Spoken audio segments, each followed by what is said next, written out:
I titled today's mind map, Inner Conversations Pushed Out, which is based on this Neville Goddard quote here. Be careful what you are saying, because the whole vast world is this inner conversation pushed out. This reminded me of a story that I would like to share with you and weave into our conversation today. I made a decision that I was going to improve my public speaking skills. I said that sales, marketing, communication, public speaking were important areas that I wanted to develop so that I could further improve my capabilities, my skills as an entrepreneur. I recognized that I wasn't investing enough time developing this skill. It also presented an interesting opportunity for me because I was then through the process of developing through the entrepreneurial endeavors, which involved a lot of public speaking, though in a group setting when doing presentations to facilitate deals or on client sites. I was able to practice ordering my inner conversations. Because if this quote is true here, then reality should reflect the accurate inner conversations in relation to the vision, which is being able to speak proficiently in public and communicate and articulate a message that will be well received, that would facilitate a deal or influential decision, and so forth. One of my friends, we used to meet up every now and then before 2010, and then he went back to England. And one of the books that we would discuss when we would meet up is The 4-Hour Workweek by Timothy Ferriss. We were both very inspired by this book because he spoke of a concept called lifestyle design. And him and I used to do these experiments of lifestyle design. And I still do till this day. I'm a big fan of changing my lifestyle around. Some of you might know I actually move a lot. I enjoy living in different countries and traveling a lot, just to experience different lifestyles so that I could enjoy life, but also learn and grow in the process. And him and I used to meet up and talk about these things and share our experiences with each other, kind of like a mastermind. In 2010, he decided to do an experiment where he came down to Toronto, and what he decided to do was start with nothing. He had money saved, but he wanted to challenge himself to start with very little money and either work himself up or get himself up to a position where he was earning a lot of money, either as a consultant, starting his own business, or doing something. So one of the first things that he did when he came down was he met up with me. He said, Joseph, what are some ways that I can get some deals, some gigs, some things to get me started? And one of the things that I shared with him was that I was getting a bunch of clients by working with Craigslist. I found that there was a gigs section, and I realized that there were companies posting gigs, IT gigs, to resolve, we would say, minor issues like removing a virus off a computer, changing some settings on the wireless network, and so forth.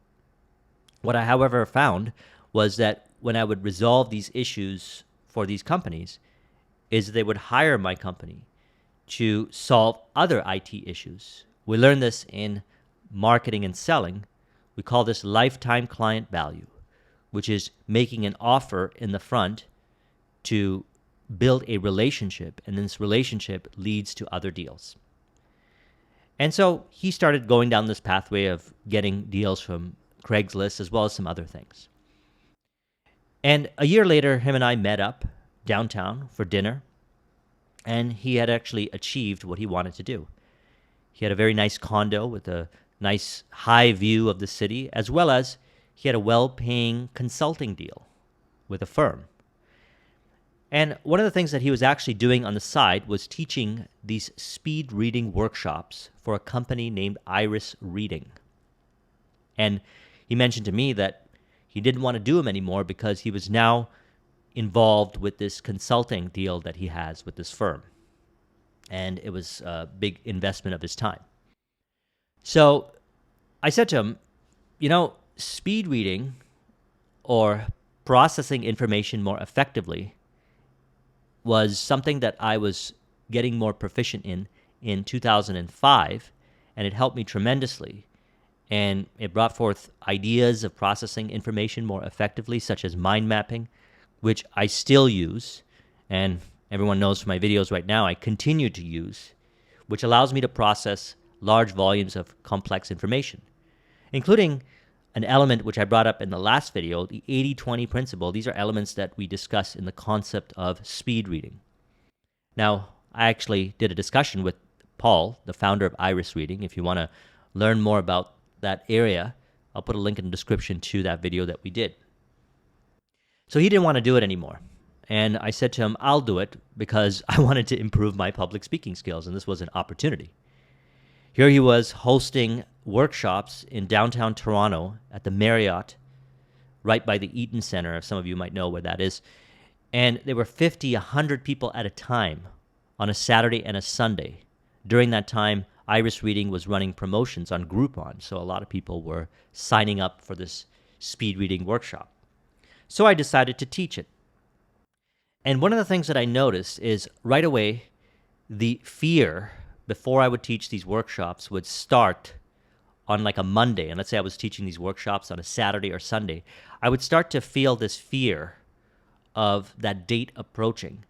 And by the time it would get to Wednesday, Thursday, or Friday, it would get to a point where I would question why I was doing this, because it felt so overwhelming, because I had such a fear of speaking to an audience of 50 or 100 and teaching them something.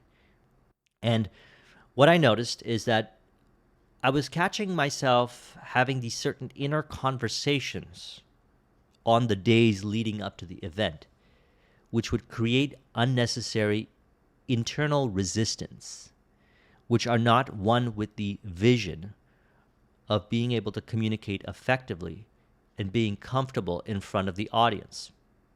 I noticed that these inner dialogues were creating more disharmony and were playing out as theater as to how I would interpret the audience and how the audience would interpret me. So I then had the opportunity to change these inner dialogues. So I used to say things to myself like, all of this is going to make me a lot better of a communicator, and it's going to lay the foundation for future successes, such as what we spoke about in the last video, from the quote in which we refer to, "As a man thinketh" by James Allen. Laying the foundation for success or an identity and the skills cultivated in the journey are what leads to future visions, such as the genesis of this channel here, which started in 2013. So week after week, and I did 2 workshops, Saturday and Sunday, and I did this for years. And every single week I would notice I would feel less resistance, less inner resistance, and so forth, to the point where eventually I just knew I was going to teach a workshop and I would have no inner resistance. I would just show up and teach it. So I successfully overcame the fear of public speaking, the fear of speaking in front of large audiences. And it did, in fact, lay the foundation for allowing me to express the way I do on YouTube, on topics where maybe back in the days I would be afraid to speak about, for whatever the reason may be. And those are all internal assumptions. Those are all internal conversations that would play out as theater to reflect. So Neville Goddard states, "We have given you a system by which you change it. For those who haven't heard why I say you walk tracks, you are standing forever in the presence of an infinite and eternal energy. And from this energy all things proceed, but they proceed according to pattern. Energy is moving in a certain pattern, and you determine this pattern that it takes for you actually lay down these tracks within you, that energy flows over by the use of your inner conversations. This energy, I call it now mind, follows the tracks laid down in a man's own inner talking." So, if for whatever the reason may be, I didn't understand this information to a certain degree at that time, I certainly understand it a lot more, I would have carried on that same inner conversation of fears, doubts, and indecision leading all the way up to the event. And I would have that same experience again and again and again. And that fear of public speaking, that fear of rejection, and whatever kinds of interpretations and associations would persist, and I would experience reality from those states of mind associated to those interpretations. However, having the opportunity to practice this prior and learning this information to a certain degree, I found that one of the most challenging things for me in life was something that actually transmuted over to a process that brings me flow, as discussed in the last video in which I relate to the concept of flow. If you haven't watched that one, I'll put a link in the description. What had once been extremely overwhelming and stressful has now transformed into a flow-based opportunity, a flow-based activity, a flow-based way of expression. And such is the case by ordering the inner conversations.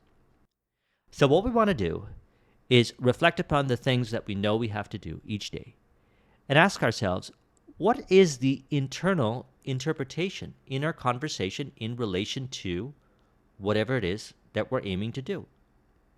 Knowing that if we keep the same inner dialogue, we will maintain the same state of mind that reveals itself as the experience reflective of the state of mind.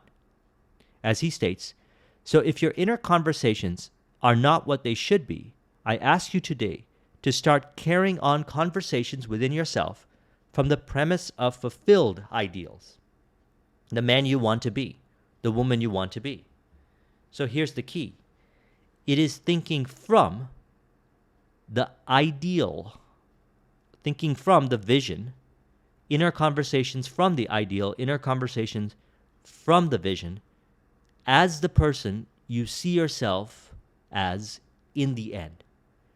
So I knew, through some way, somehow, it was going to lead me down this pathway to being proficient in front of an audience. Now, when you get to that destination, you set further goals, such as I determined within myself that I wanted to become more effective when it comes to making videos. So you can speak publicly in front of an audience. And then when I transitioned over to making videos, I found it was a different world, or so it seems on the surface.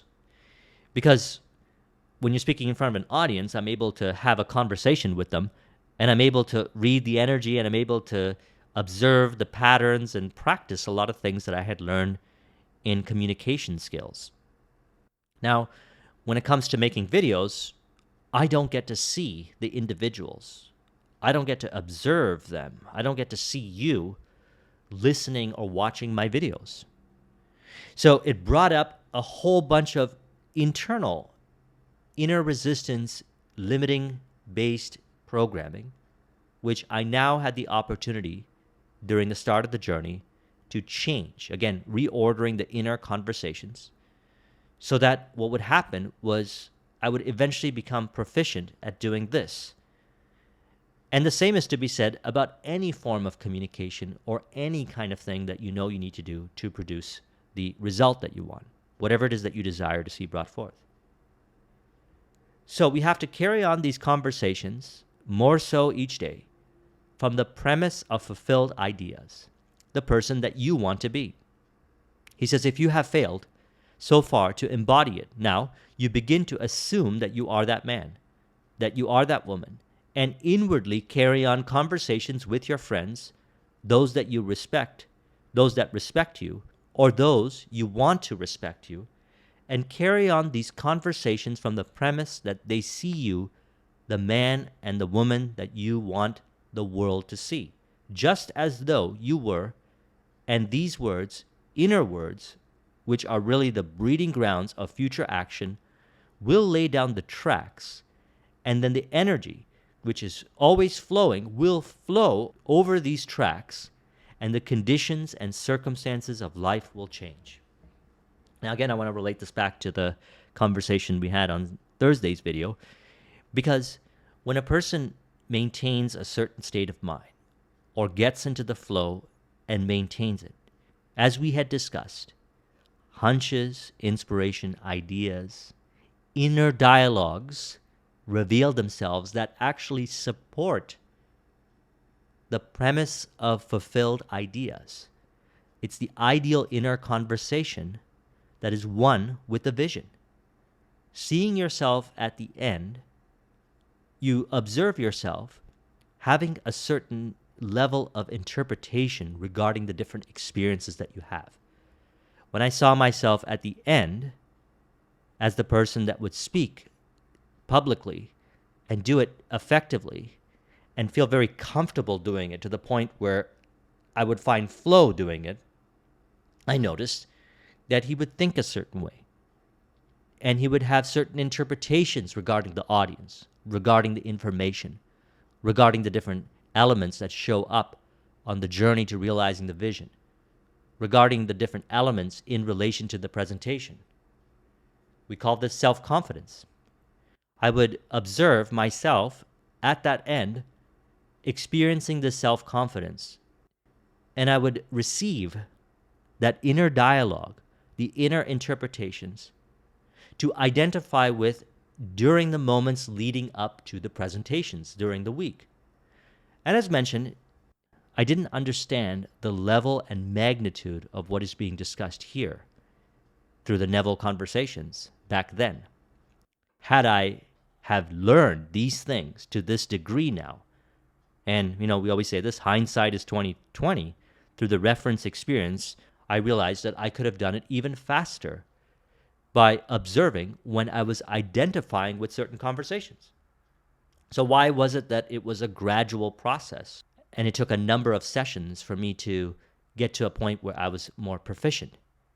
It's because during the times leading up to the events, I wasn't practicing enough awareness to notice when I was getting out of the flow and get back into the flow as a priority. Now, a beautiful thing about the Bridge of Incidence is it has a multidimensional correlation or connection ability. Paul and I ended up becoming business partners, and we did a number of deals and some joint venture opportunities together, and we still do till this day. And all of that came as a result of a bigger vision, which was entrepreneurial success. So the Bridge of Incidence leading up to the entrepreneurial success brought forth the Bridge of Incidence leading up to overcoming my fear of public speaking, and the journey continues.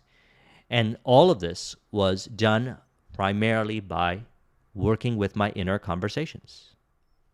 And to emphasize what I also said about what happens if a person doesn't do this, and the recurring nature of the same experience, where they constantly feel stressed out to perhaps speak publicly, to maybe the point where they eventually give up because it just ends up being too overwhelming.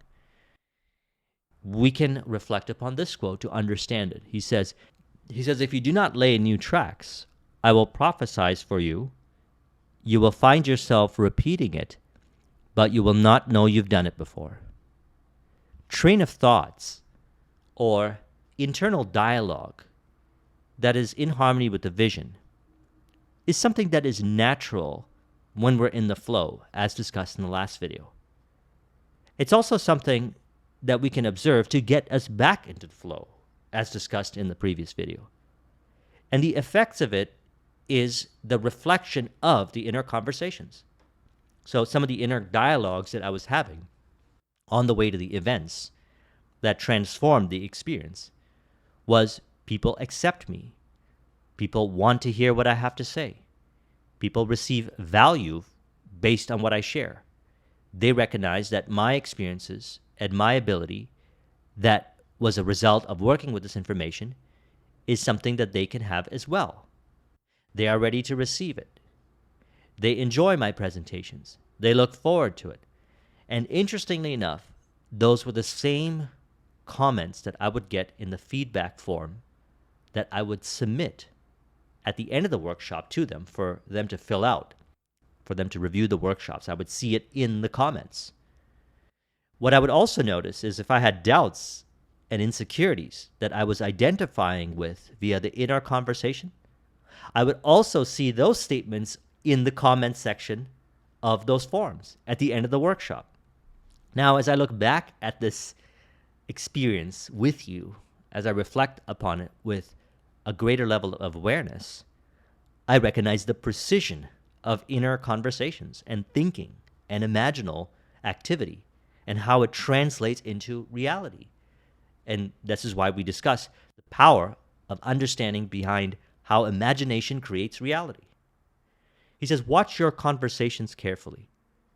Are they from premises of fulfilled ideas? If they're not, go back and make them actually correspond to the ideal you want to embody in this world. So I tell you, this garden of which I speak is a true garden. This you call the world. Don't believe for one moment that you are in exile. This wonderful, visible, objective world of ours is not a place of exile. It is the living garment of my Father. It really is his living garment, but it needs interpreters. This is something that I always share. I say, who are the interpreters? We are the interpreters. And actually, to get even more precise, there is one interpreter. You are that interpreter. I am that interpreter. And even if I suggest things to you, even if some of this information stimulates you, you are the one that can actually, and you are the only one that has the power to identify with this information or any information that you consume. Although a lot of times before, a person might not know that they were the ones actually allowing the interpretations that they would experience from the outer world to be emphasized, or what we say, I am too. Now, we recognize that we are the interpreters, and the only interpreter. There's only one interpreter, and that interpreter is you. And that interpreter, you, has the ability to reinterpret or interpret the different experiences on the journey, on the way to realizing the vision, or the skill, or whatever it is, via our inner conversations. He says, it really is his living garment, but it needs interpreters.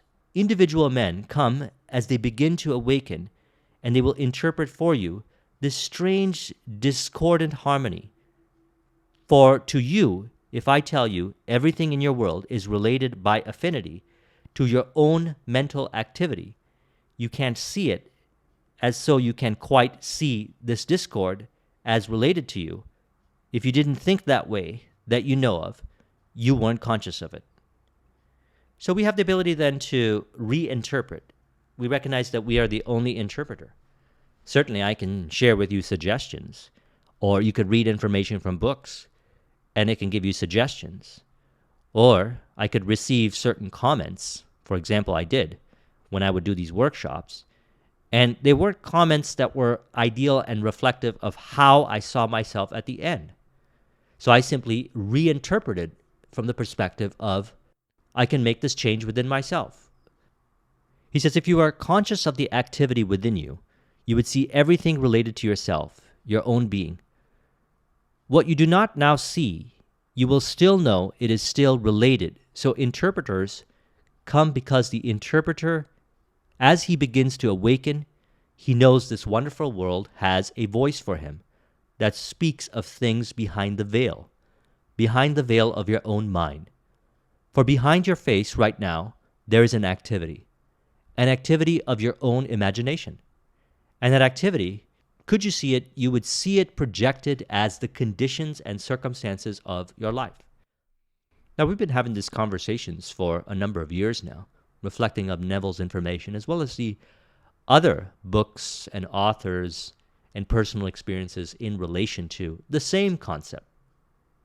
And what I have realized is that by saturating my mind with these understandings from different perspectives, I can further maintain an accurate internal dialogue, inner conversation in relation to my vision.